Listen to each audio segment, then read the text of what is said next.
and welcome to Washington Improv Theater Student Showcase. My name is Jordana. I'm the operations manager here at WIT and also a teacher here.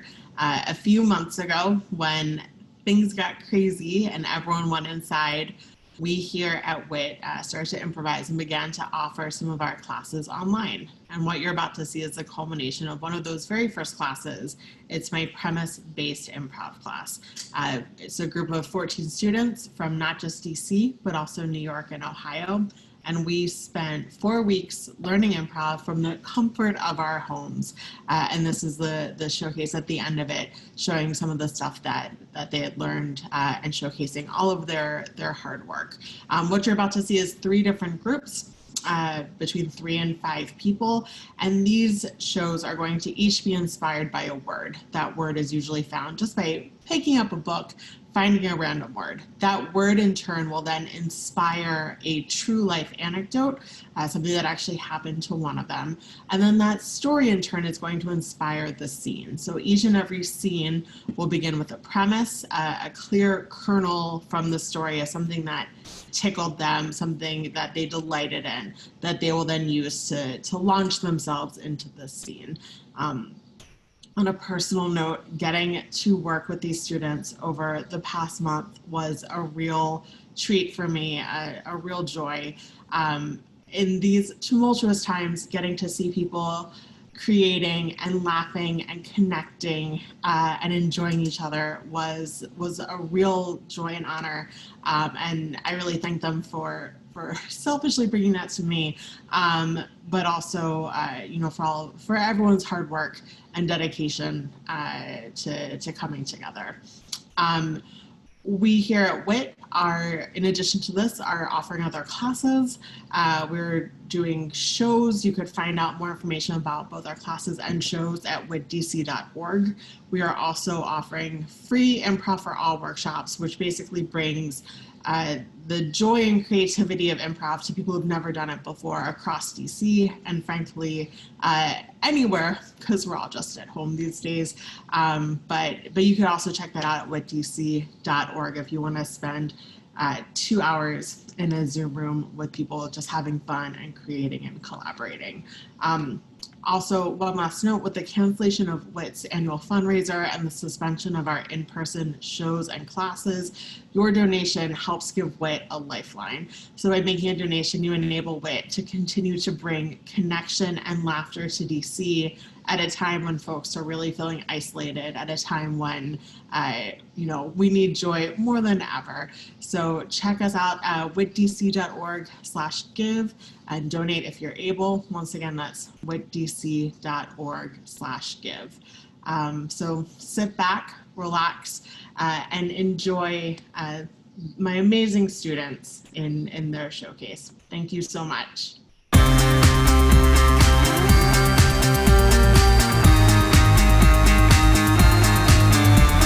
Welcome, we are the Cool Kids, and we're going to do an improv show for you all. To get started, we need one word of inspiration from Harry Potter himself. Word of inspiration is historian. Historian. Historian. Okay. So when I think of historian, it reminds me of my 7th grade social studies teacher, Mr. Cruiser. So he was so much fun.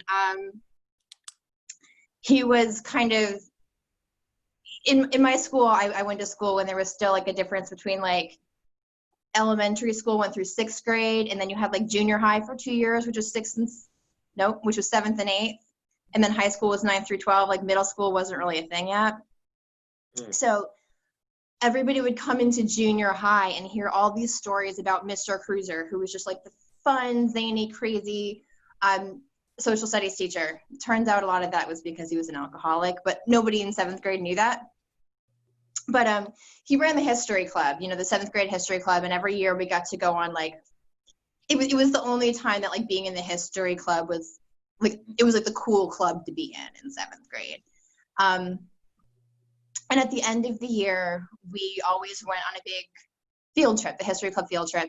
And this was in upstate New York. So we did like a tour of like revolutionary sites. We went to like the Oriskany battlefield, which is just like a bunch of hills and trees, you know, and there's like little plaques where it's like, if you stand here, you can see like where the redcoats were and the English were.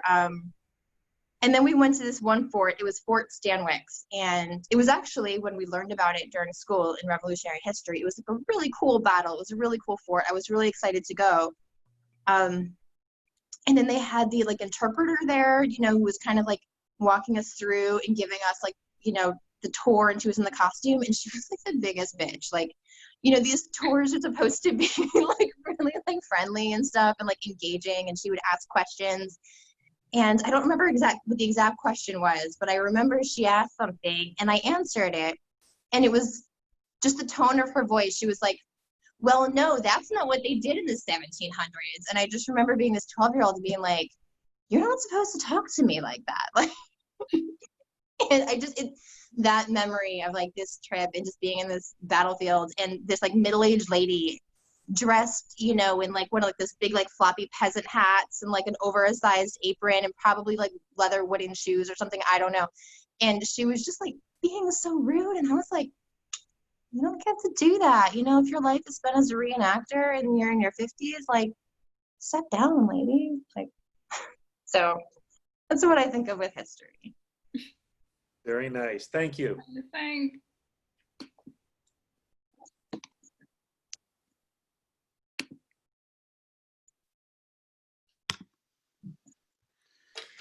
Okay, I dragged you out here, and you and the other class. I think some other students are going to come up. Or anyway, the chess club, we're going to go to. Sorry, I'm late. Yes. Okay, go thank you. ahead. Come on. Hey, we're the chess club. You're 7th grade. I'm your coach. All right, and I'm like the coolest coach of all. All right, we're going to take a little field trip to High Mighty Games over there on Connecticut Avenue. All right, just want to show you the selection of chess sets. Okay. Now who's stoked? Who's stoked? Cool. Yeah. Yeah. All right. You're All right. supposed to be the cool teacher, but this collection of chess sets, I thought we were gonna go someplace else and, you know, like leave town and do something cool.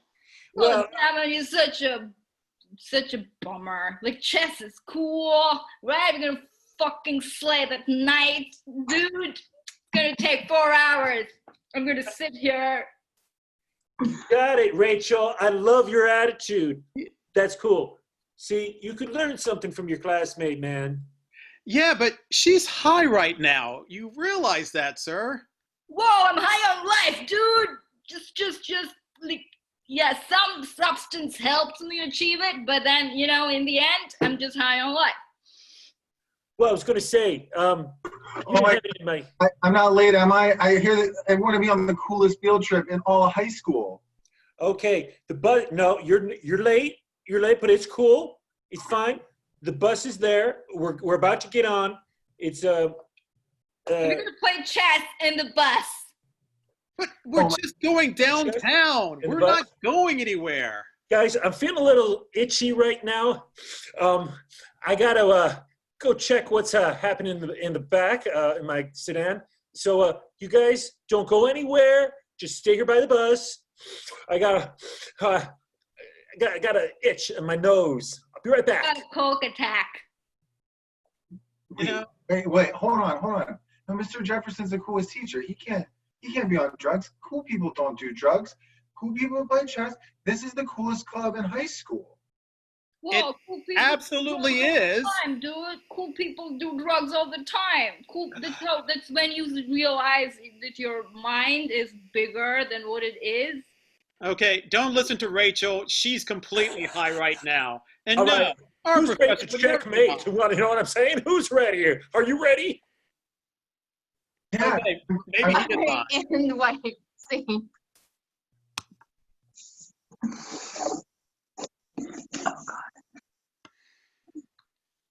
Oh, this is all brand new. I don't think that I have ever seen a class like this before. This is I think it's going to be my opus. I think this is going to be my best year of teaching. Absolutely. What do you think?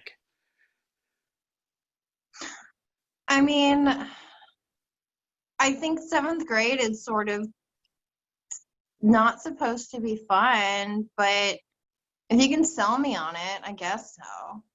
It's not supposed to be fun, but I guarantee you that I'm going to make sure that this is the best seventh grade class ever. I'm going to teach you to history. And let me tell you the history that I'm going to tell you, the history of Martians. Now, a lot of people won't admit it, but they've been coming down here for years and years. That's the history you're going to learn here. That's like, is that going to be on like the state exams? Because I really need to get into Harvard. Oh, yeah, Harvard wishes they knew this stuff. They wish they knew the stuff that I'm going to teach you. I'm going to teach you the first Martian who ever touched foot on the planet Earth. You're going to learn things that no one else will tell you. I guarantee it. Well, that's kind of cool. Does that mean like I can go back and be like to my sister, like, hey, I know about Martians and you don't? Because like, I mean, I'm only in seventh grade and she's in ninth grade and she keeps lording over me that she's in high school and I'm just like, in some like middle junior, nobody lost year. No, I guarantee it. You're going to be able to brag to all of your friends who aren't in my cool class how awesome you are, that you know about Martians. And we're going to even talk about the people who came from Saturn as well. No one ever talks about them. Oh no, I didn't know that. Mr. Williams, Mr. Williams. Yes. Um, is anything you're telling us going to be in a book? Because the textbook you gave us is all about colonial history and there's no Martians in it. Ignore that. Just toss that into the. In fact, right now, rip those pages out of that book. Just rip them out. I'm going to give you guys a real history lesson. I don't want to do that. I'm going to have to give it back at the end of the year. And if I No. Rip it out. Rip it out right now. This is going to be your first lesson. You don't sound like a good teacher. I am the best. People love me. I just want my sister to think I'm cool. Like I just want to be better than her. I got you. We got you. And no then get worries. Harvard, but I just want a clear syllabus and I want to know what I'm going to learn. And I don't think that you're the teacher that could provide that for me. So maybe I got to transfer or something like that. No, maybe this class isn't for you. Maybe you're just not ready for this advanced amount of thinking. Tag out Damon and Nate. Well, Sheena, I didn't want to tell you this. It's your older sister. In fact, I'm never going to tell you this again, but it's pretty effing cool. You took that alien class. The field trip, I mean, yeah. yeah, it was super cool. Like I'm kind of cooler than you now. Because not only Martians, I know about the people from Saturn. Did you know that there were people from Saturn? Yeah, there were people from Saturn. No, I did not know that. Oh my God, my little sister's cooler than I am. And see. No, Dad. You don't talk to a 5-year-old like that. You trying to dad-explain me things? No. I know how to eat a peanut butter sandwich. Do you? What is the first I know step? very well. I'm 5 years old. What do you think? I'm 4 years old? You know, Selena, you need to take a step back. You're only 5. You don't know as much as I do. I'm 3 times your age. Are you dad-explaining me again? I told you not to dad-explain me, Dad. Well, it's the only way that I can because I'm a dad and I'm explaining. No. I'm going to report this in my, to Mom at some point because this is going beyond me, This What? is What? You're going to tell your mom? In a way, this is kind of like, yeah, you're like damaging my confidence. right now. You're gonna tattle. Guys, sweetie, I'm sorry I'm late. Work was super late today. Did you eat your peanut butter and jelly? No, I couldn't because Dad is leaving scars and wounds inside my soul, which I will suffer from throughout my life because he just told me I don't know how to put peanut butter on a bread, and I told Dad, you don't tell me how to put peanut butter on bread. I know my. I'm not going to use the word. Okay, so babe, first thing, Rye, you are too young to be using a knife. They're metal, they'll cut you, they're sharp. But Carl, like, do not talk down to her like that. She can. Mom, you don't tell me not to use. I know how to use a knife. I Googled it. See, this is the influence of your mother. I blame you. My mother? Your mother.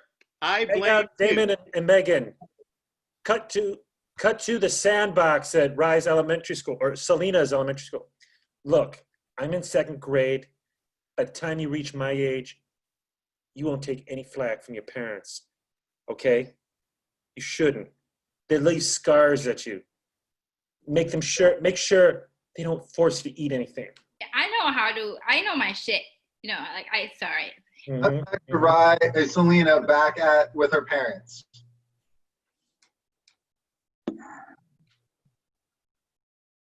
Yeah.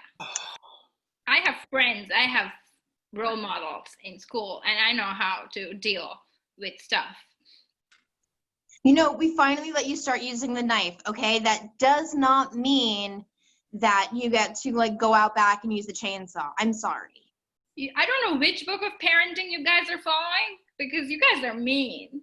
It's the one that says a 7-year-old should not use a chainsaw, which is, I think, all of them.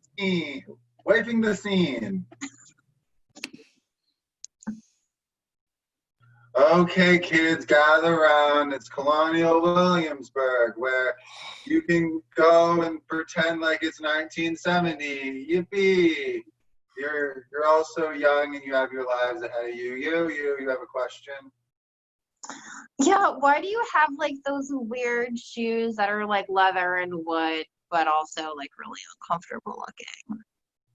Oh, I'm glad that they are as uncomfortable as they actually are. They're horrible. You just don't listen. Just stay in school, okay? And then you won't end up like me in 1870. Just, explaining to a bunch of dumb kids stuff that they could read in a book. Okay, any questions? Should we have all this beer that's back here?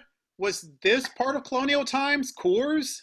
It was, actually. There was no legal drinking age in the United States during the 1870s. It's a great time to be alive, unlike in 2020, where, I'm just talking to a bunch of dum-dums about stuff in the past. I don't think you should be calling us dum-dums. Yeah. I mean, we're in 7th grade. We're pretty smart. We know about Martians and the people from Saturn. I'm just calling it how I see them. It's just maybe if I'm tough on you now, you won't grow up to be like me, and you won't be sitting here just like worrying about where your life went off to. Whoa. Are you sad? You sound real sad. Really sad, actually. Yeah. Can't you tell? Do you think I wanted this? Do you think I wanted this when I was in 7th grade? Okay. I was a painter. It was a waste of time. Okay. I should have applied myself in like the maths or something, but I didn't. So now I'm sitting here playing make pretend for a bunch of dum-dums, wishing, just for a paycheck. Yeah, we are like the advanced STEM class, so. Mr. Jefferson, would you like a peanut butter sandwich?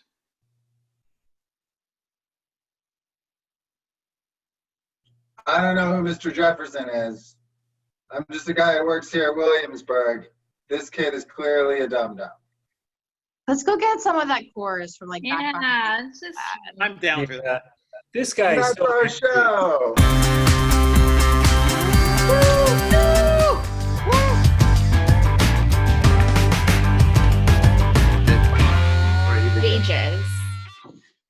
Legions? No, wages. Wages. Wages.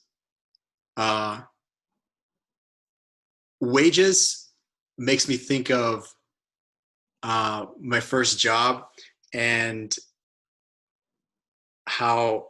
So my first job was in South Carolina. It was at Bojangles Fried Chicken, which they have.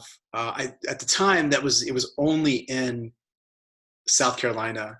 I think I saw it somewhere bizarrely in maybe Las Vegas airport or something. There was just a Bojangles there, which was very strange. But that's the only other place I've seen it. I think it's spread out a little bit, but it's very rare. And Bojangles is kind of a knockoff of Kentucky Fried Chicken. Anyway, so when I worked there, the first thing they put me on was biscuits, and then that was the only thing I ever wanted to do while I was there. And I think I worked there for like a year and a half. So when they put me on biscuits, they at first I was really bad at it. I mean, like biscuits they're not Bojangles chicken. It's okay, but their biscuits are the thing.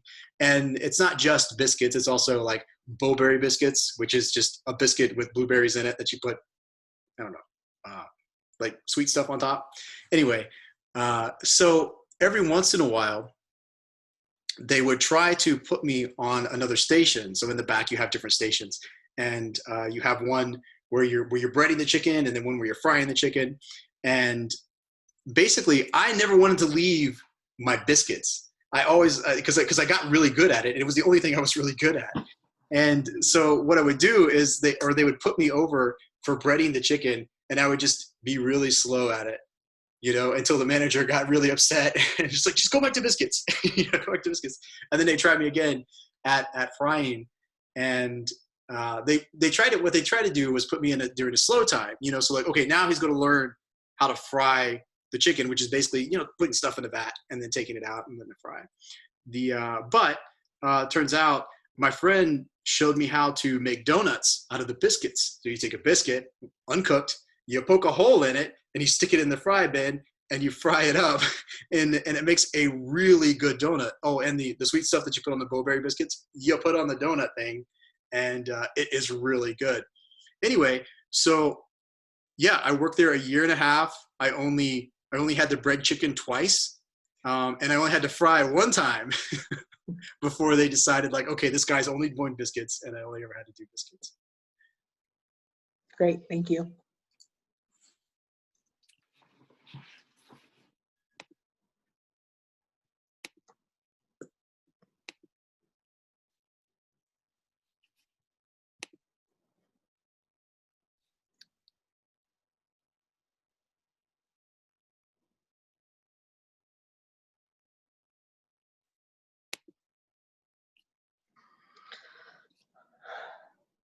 Mom, I can't go with you to the family reunion. I can't leave my biscuits here.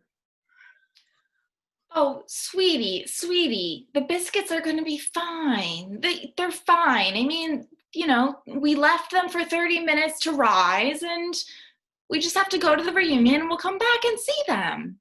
We can't just neglect them. They're going to deflate from all their sadness of being alone. Oh, honey. Oh, they're biscuits. They don't have feelings, sweetie. It's not. Mom, why would you even say that? They obviously look at how much they feel. They grow just like I grow.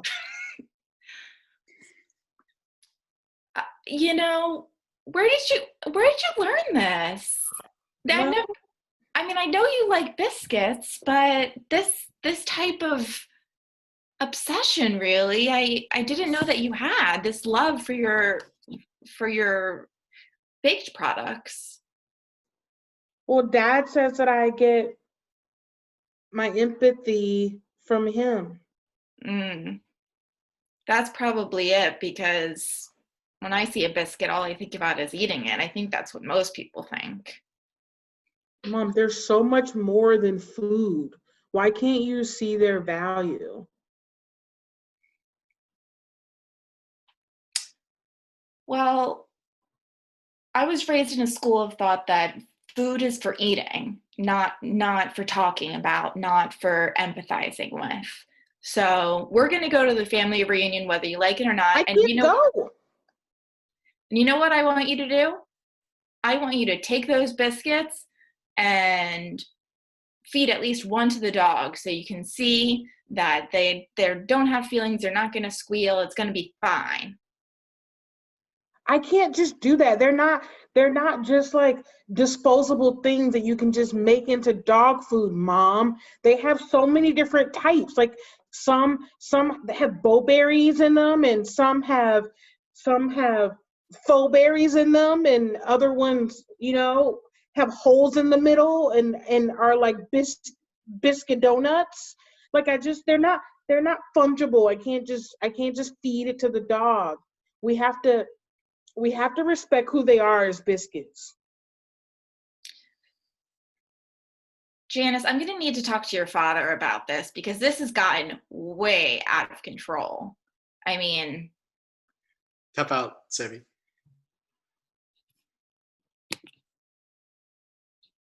Oh, Alyssa, stay on. I really like this. I like this direction our daughter's going in. I really appreciate the amount of empathy she's expressing. Don't sit on that chair. That's Mitchell, my favorite chair. Frederick. Yes. Frederick. Yes. You're teaching the child that biscuits have empathy. The biscuits.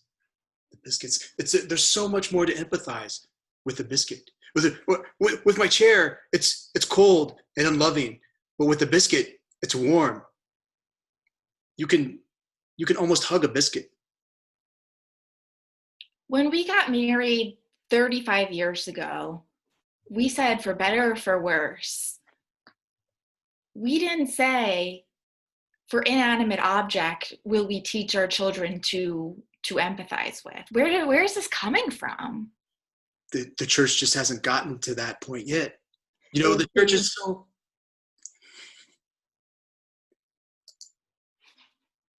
Was that end scene? Yep. Okay.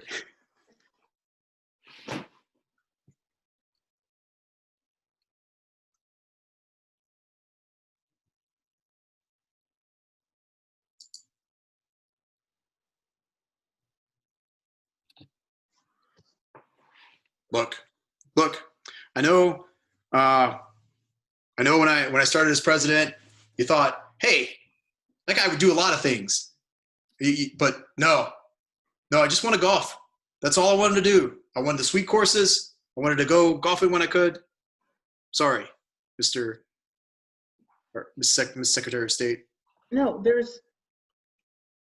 Your Honor, President, there's this whole list of things that you're supposed to do. There's all these responsibilities. You're not just supposed to golf. You also have to, make decisions about nuclear war and, figure out how to teach dance to obese children. Like, you just can't just golf all day, I mean, nuclear war is so complicated. There's the biggest brains in the world are working on that. And to teach, oh, come on, teach overweight children to dance. I mean, they don't want to dance. They just want to hang out. They can come on the golf course with me. Mr. Your Honor, President, you're going to have to try some of these other things. The people elected you for it. Okay. So we're just going to have to do it. So listen, here is the manual for deciding whether to go to nuclear war, and it's time. You have to decide right now. I looked at this manual. Look how many pages there are. I got a 2:30 tea time. I'm never going to get through this by then. You just have to decide. This is what you were called to do. And even if you weren't called to do it, this is what someone said that you had to do because you won. And this is where we are. Oh, I got a call. I got a call from the greenskeeper the other day when I swatted up a large chunk of that that grass. But you know what? Since I was the president, I pardoned myself on that course. I said, listen, I do not deserve to be kicked off this course. I think I'm innocent. And it was marvelous.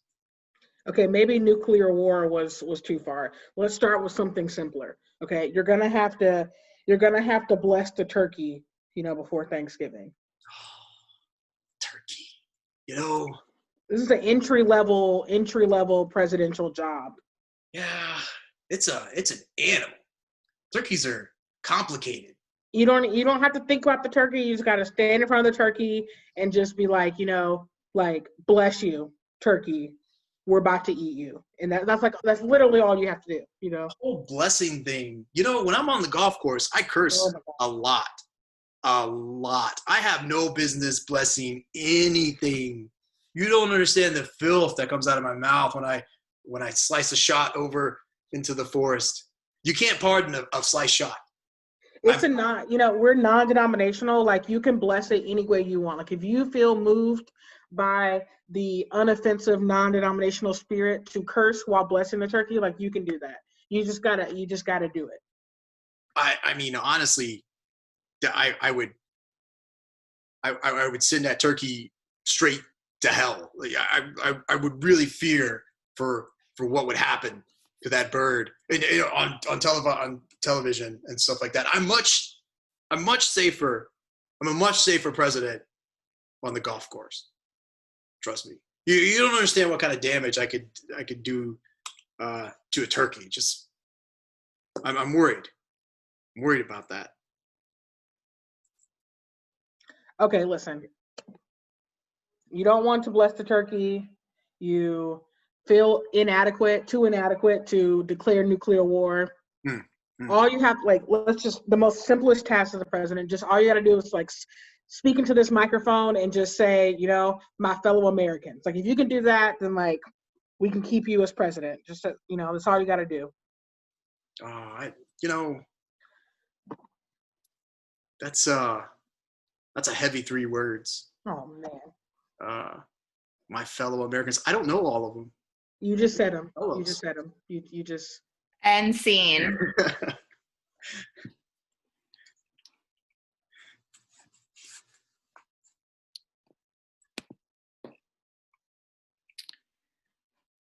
Brother.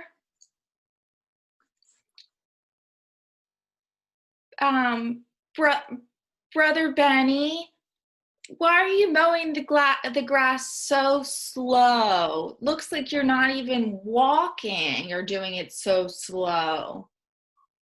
So boring. I have so many video games I could be playing right now. All my friends are playing video games. I just don't want to do the lawn work. But Benny, why don't you just tell mom and dad that you don't want to do it? I mean, I'd switch with you if you want. I actually like mowing the grass. You like mowing the grass? It's weird. Do you like getting out there and working and sweating and pushing around the lawnmower? Well, it's better than wiping down the bathroom tiles. I mean, there's something for everyone, I feel like there may be no chore for me. I feel like I'm a choreless kid. Just a wash in the world without any kind of responsibility. That's what I want for myself.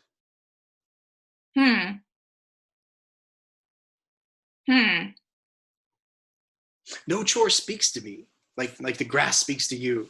You're so lucky to have that.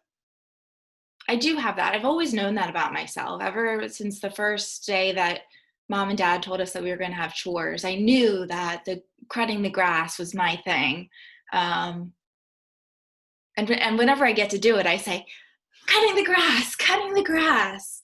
And sometimes I make a big circle in the grass with a hole in the middle, just to see what it looks like. You're so good at it, and they put me on it.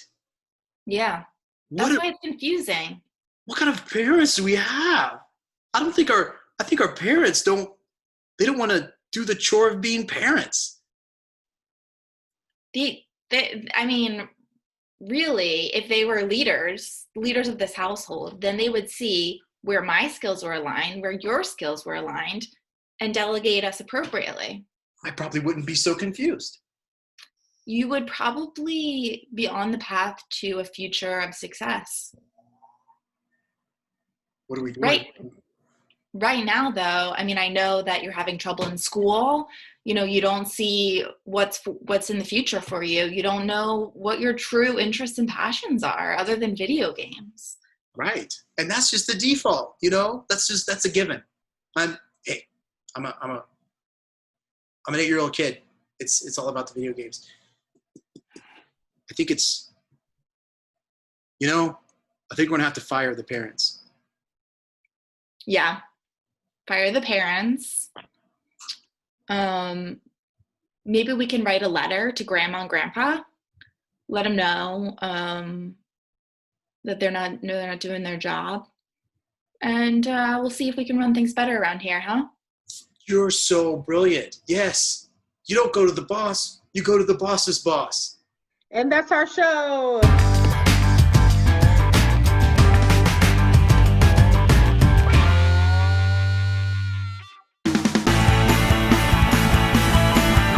So to get started, I have a book here, appropriately enough, Comedy Improvisation Manual, and I'm just gonna flip through it. Someone say stop. Stop.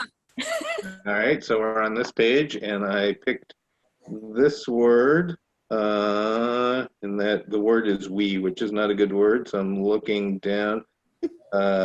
Peas. The word is peas. Peas. So first we need anecdote.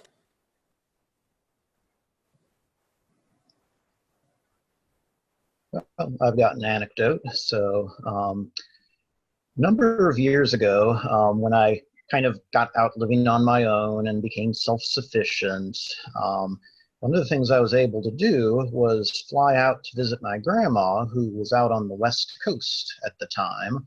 And it was a really fun trip because not only was it my first time flying out there without the rest of the family and stuff, it was the first kind of cross-country trip I took by myself, and made me feel like a real adult at that point. But what ended up happening was I got to my grandma's place, and of course, grandmothers being grandmothers, she cooked up a bunch of food in preparation for my visit, one of which was this casserole that we just kept eating forever. And each night we'd go and put something together as a side. And one of the nights we went and decided to go and cook up some frozen peas, which is good and healthy. And so she was opening up the bag, and I was doing some other prep work in the kitchen when poof, the bag just kind of tore open and frozen peas just went scattering everywhere throughout the kitchen. And when I say everywhere, I mean everywhere.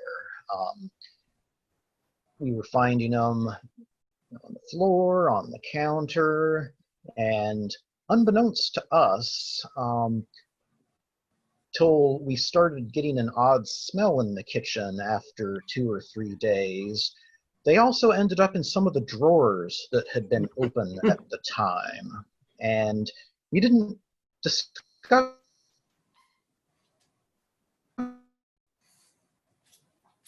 Well, just wait for him to come back. been a thing till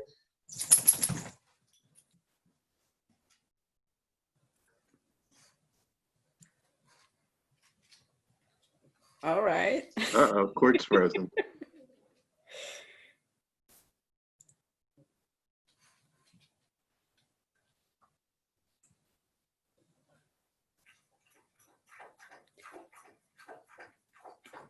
You're muted, Amra. He's frozen like a bag of peas. Yeah. And I think he finished his anecdote. Oh, wait, are you Oh, back? here he is. Where did it cut off? He cut off right as the peas were in the drawers. Okay, well, that's about it. We can't. Following the smell. So, All right. Okay. I think we got enough to build some improv off of as we navigate the age of Zoom improv. So with that, we will do some scenes.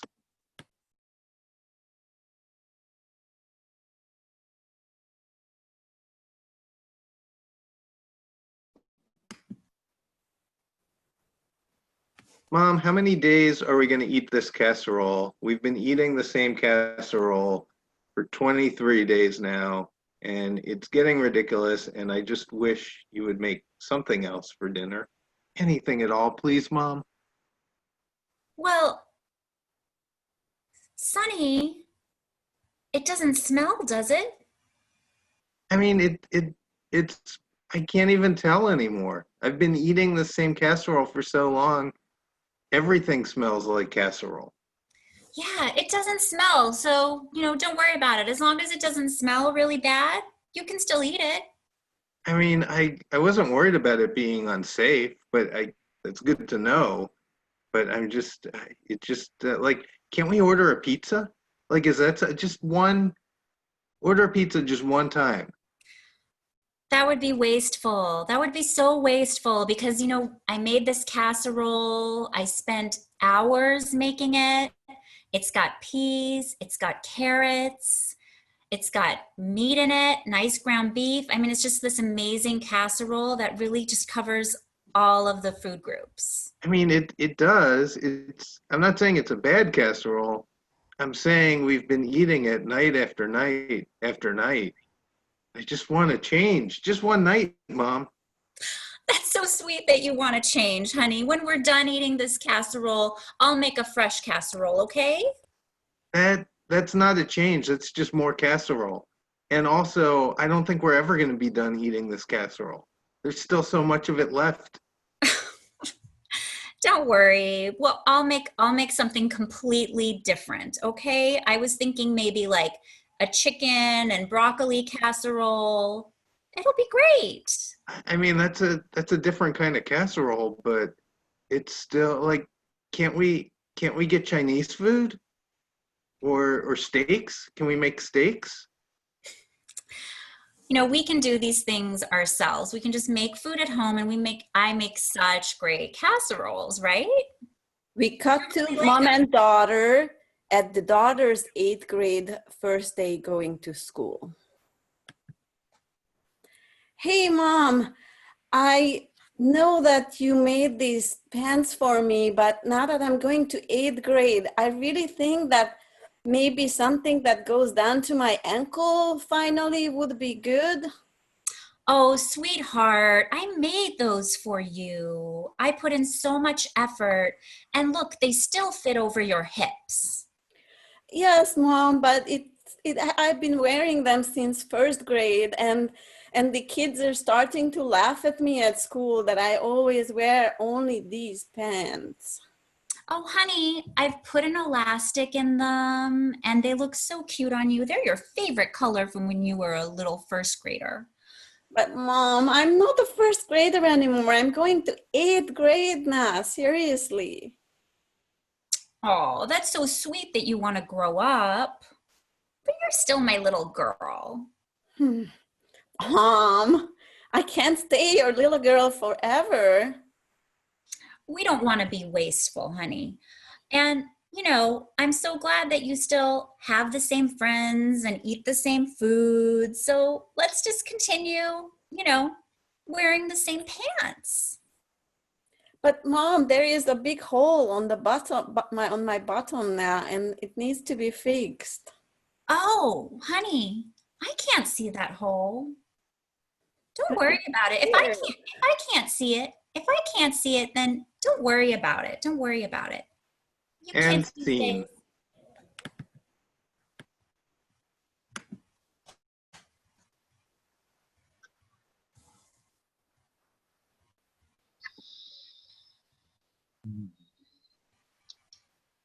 Well, Ben, how do you feel? It's your first trip with our new company. Jim, I'm just so excited to be going on this trip. I mean, I'm really glad that you guys have enough faith in me to be sending me. Oh yes, we've been waiting for this day for quite a while now, and now that you're old enough to fly on your own, we've decided to put you in charge of the West Coast branch. So, how do you like your promotion? I'm in charge of the whole West Coast branch. Mm-hmm. Yep, everything west of the Rockies. All of it? I mean, I've only been working here like a month and a half. Wow. I'm really, are you sure I'm ready for this? Oh, you're one of our longest serving employees now, and you've earned it. We're not used to someone who has this level of dedication, and we're so proud of you and the effort you've put in and the skills you've put in over all this time that, other than becoming part of the C-suite, what else could we do to reward you than let you be in charge of the entire West Coast operation? I mean, that's wow. I mean, I know I've tried to work hard and really impress you these last 6 weeks since I started, but I had no idea I was being so impressive so quickly. I thought it'd be years before I got a promotion. Oh, you have totally impressed us. It's just the sheer longevity of your time here. Oh, excuse me, gentlemen. I know you are having a work dinner, but I wanted to make sure that I can take your drink orders. Would you like to order any alcoholic drink for your work dinner? Go ahead. You've earned it. Wow. Well, I'll have a glass of wine. That sounds good. I guess I'm celebrating a promotion. Oh, yes, sir. I would be happy to do that, but I have to see your ID, please. You look very young. Oh, I'm old enough to fly on my own, actually. Here's my ID. Oh, sir, I'm sorry. I won't be able to give you any alcohol because you seem like you are only 17. So Well, yeah, I'm but sorry. it's old enough to fly on my own. That's got to be old enough to drink wine, right? Well, you know, the law says that I can't serve you alcohol until you're 21. So, you, sir, maybe do you want some alcohol? Oh, very stoic boss you have. Yeah, I guess he's contemplating the alcohol. Mm-hmm.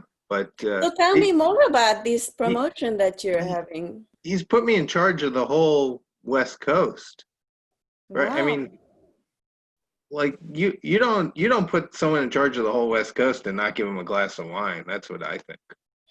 Let me talk to my boss and I'll come back. Maybe I can manage that.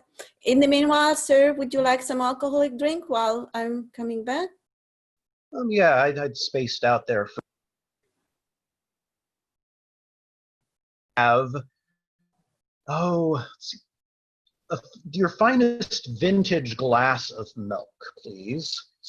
All right, I will be right back. Thank you, sir. Can't believe she wouldn't give me alcohol. You're speechless. You believe it? This is I have so many emotions. Excuse me, sir. Linda was just serving you. Yeah. I'm her manager, and she asked me to come over and chat with you. You ordered alcohol, but you're only 17? But you don't understand. I'm in charge of the whole West Coast. That's got to be worth at least 4 years, and that makes me 21. Sir, if you're under 21, we can't serve you, but tell me more about this being in charge of the whole West Coast, because that might make a difference. Yeah, I everything west of the Rockies, I'm supervising it all. I'm flying out now that I can fly on my own. I'm flying out there first thing in the morning. You mean you're only 17 and you're going to get on a plane? You're going All to by myself, yeah. Wow. Tell him, That's Jen. amazing. Tell her. He has done so. He has really earned this, and oh, I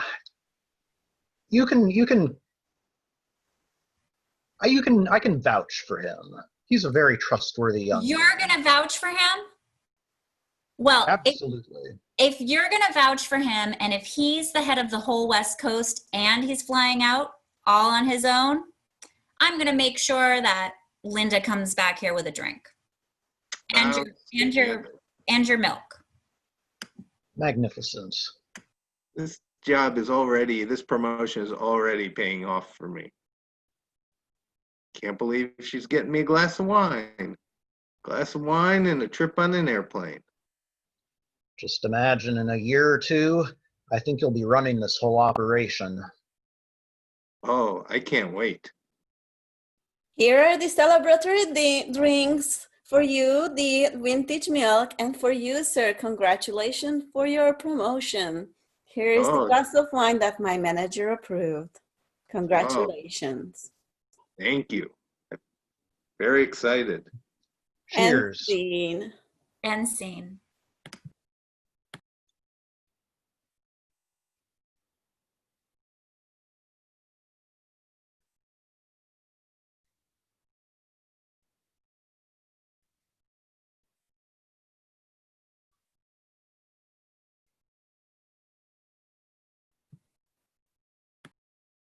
Well, Susanna, are you ready to go all the way to Mars all by yourself for the first time ever?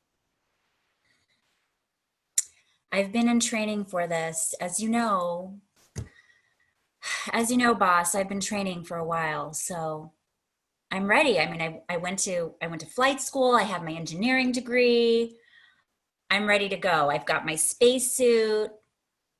I'm ready. I'm ready. You are ready. We have trained you so much for this, and I think you are really gonna accomplish great things. I'm looking at your flight school report card, and I see you got straight A's.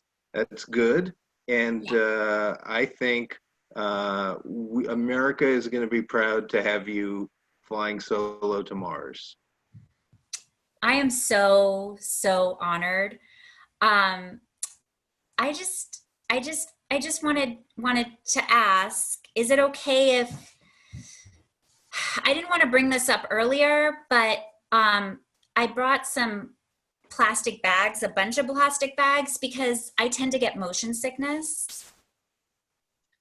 I think plastic bag. I mean, it's a solo flight, but I don't think plastic bags count against that. So I think we should be okay if you brought plastic bags. Yeah. Okay. Good. Because I brought a lot of plastic bags, and yeah. Knock, knock, knock, knock. Excuse me, General. I just looked up Susanna's results, and it appears that she have not completed the final test for her flight. And this test would include that she is required to eat the same kind of food for 30 days in a row. So I'm afraid she will have to complete this test before we can approve her for the flight. Oh my gosh, that's the most important test. Sorry to interrupt, General. I've got a 3-year supply of space casserole. Where would you like me to put it? And that's our show.